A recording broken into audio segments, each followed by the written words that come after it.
Hello and welcome to some more Star Citizen. We had a load of additional information from a Bar Citizen where Dan Truffin and Ulf from CIG were interviewed about some of the plans for Alpha 3.9 and what's coming a bit beyond that. I translated this article from a millennium.org article by Wizit.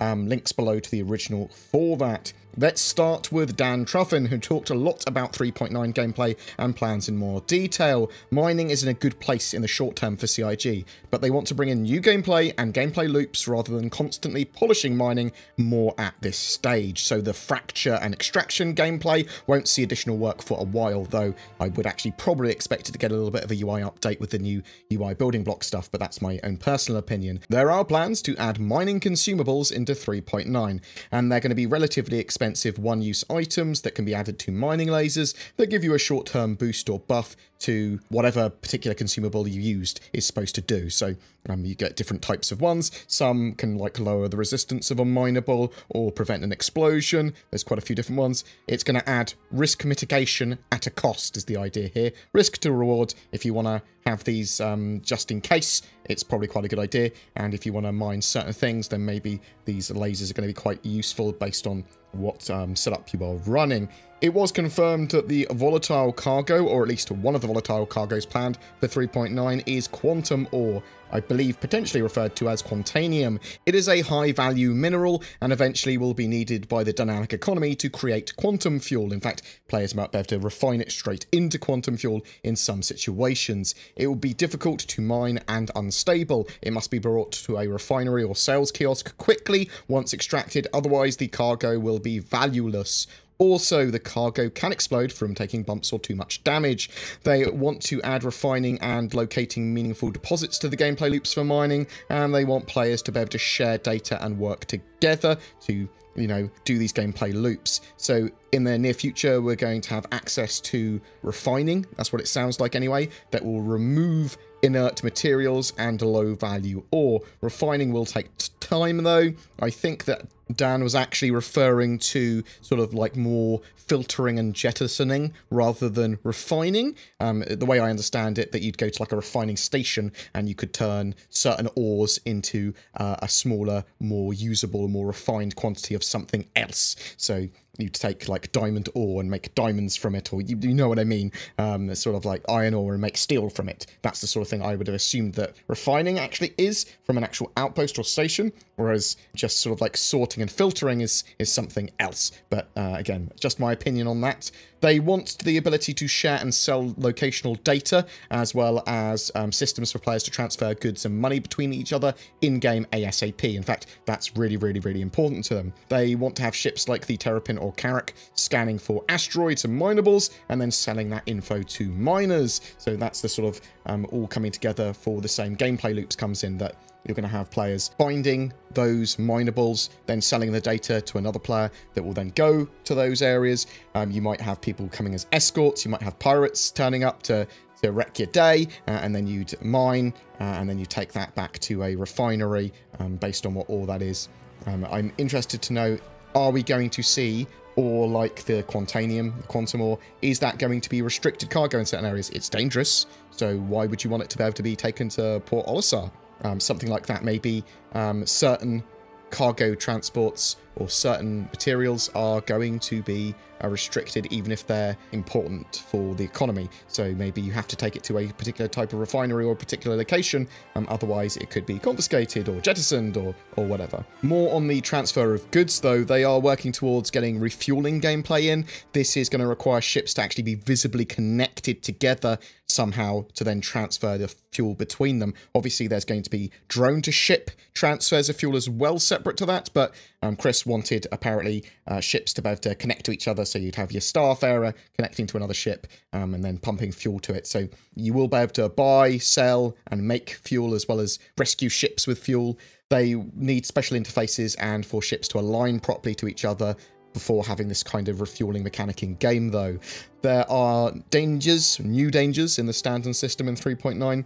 Hot and cold environments will affect your character and eventually kill you if you're not prepared. Each moon and planet will have its own temperature and atmosphere. Daymar will be very hot in 3.9. Microtech very cold. Bear that in mind.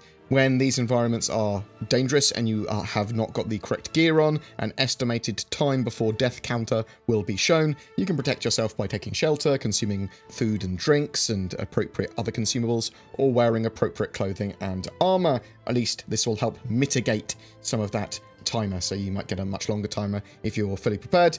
Some areas and some storms and stuff might have like cold breaks or whatever, so you might not be able to be fully prepared for every scenario in the future. Further in the future, other hazards and effects will be added as well. Radiation and contagions were discussed, potentially having players and NPCs be able to infect each other and spread that sort of infection. Again, in the future, they want to have the sort of like mortality aspect of the game, keeping your character alive, and risk and reward, all very important parts of the game. You will have to prepare for trips. You want to try and survive by all means. Ejecting from your ship rather than fighting to the last or surrendering is going to be an option. That's sort of like, you don't want to get your character killed. Ulf, one of CIG's community managers, also shared some information. Communication is really important to them. Calling all devs is coming back this Friday, in fact, but it might be at a slower pace to start with, a little bit different than what we're used to. We have an AMA on survival, or the player status system, this week on Wednesday, 11th of March, 4 PM UTC. They want to give more feedback and get more feedback from devs interacting on Spectrum. So they want to have more communication with those devs, chatting to people and answering their questions. They are looking for more community managers as well, it looks like. Also, in the future, we are going to see more referral rewards. So, you know, the recruit system, and that's going to have more rewards added to it. I'm not sure at what level, though, if it's going to be like just the top ones or the lowest ones or in between or a mixture of the two. I would like to see some rewards between 1 and 100 extra ones like that. That would be pretty cool. I mean, obviously, I've got a lot of referrals, so I'm incentivized to say that I want the one with the big ones rewarded, but I don't. I want the lower end stuff rewarded because it makes more sense. Star Citizen might look at esports in the future, but it's a long way off to even see if it's appropriate for that. Separately from that Bar Citizen as well, Clive Johnson from CIG also confirmed in response to a question about server tick rates and server frame rates and what they sort of aimed for the future with those tick rates and server frame rates. The end goal has always been to have our servers running at 30 ticks per second. As far as I'm aware, that is still the case, and I think it's unlikely to change. That's what Clive said. To be honest, a stable constant 30 would be fine, and then any extra headroom should be used to expand each server's capacity, as this will be one of the biggest bottlenecks that we have for server meshing and getting people actually all in the same servers. Because you want as little bottlenecks as possible. I'm interested more really on hit prediction, all that sort of stuff, delay, hit prediction, desync, but a constant 30 is almost certainly fine. And that's sort of it for a quick summary of those interviews, but what do you think? Are you excited for the alpha of 3.9 and potentially being able to make UEC from a valuable but risky commodity? How do you think it will affect the game? Do you like the idea of light survival mechanics in Star Citizen with food and drink and the player status system? Or are you worried that it might be too over the top and become annoying rather than interesting and immersive? Whatever your thoughts are, I'd love to hear from you in the comments below. Every month we have a ship giveaway for Star Citizen. This month we are giving away an Anvil Arrow Light Fighter and game package with that, so you can have access to Star Citizen if you don't already.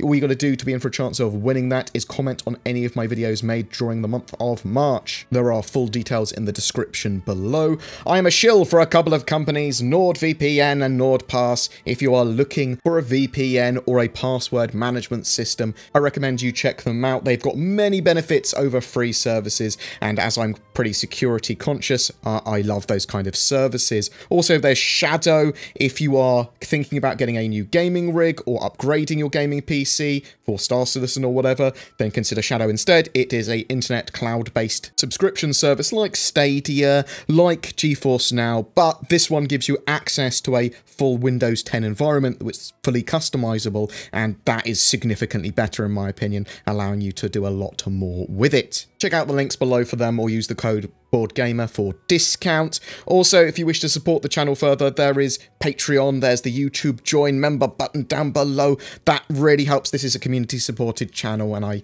wouldn't be able to do what I do without the support that I get. If you want to share these videos, if you want to comment, give feedback, whatever, that is also hugely appreciated. Thanks very much for watching, guys. You take care and I'll see you in the verse.